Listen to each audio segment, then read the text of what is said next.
Hi, this is Yolanda Van Veen on behalf of Expert Village. In this section, we're talking about flower gardening.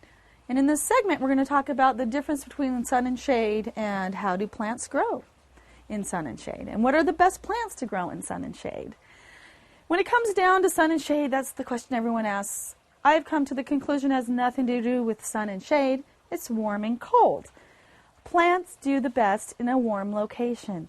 So you can have shade that's next to the street, the highway, a fence, the house, and it's really warm there because of the heat of the house or the street or the cement. And sun plants do really well there because it's shady, but it's warm. And I can put a plant in the full hot sun next to deep forest, and it won't do well because it's cold from the forest year-round. And then there's always the side of the fence, where when the sun goes down, the fence is shaded, so there's that little strip that has afternoon shade. I can put a lot of my shade plants in that area, although it's full sun most of the day, and they will still survive. So I kind of throw the whole sun and shade attitude out the door and kind of go with warm and cold.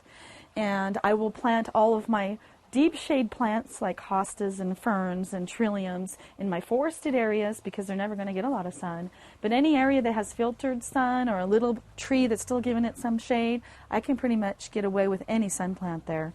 So mix and match. Try it yourself. People will adjust to change, just like your garden party. Grandma and the little babies need to be in the shade, but the teenagers love to bask in the sun. So, saying that, go to plant and plant all of your plants in sun or shade.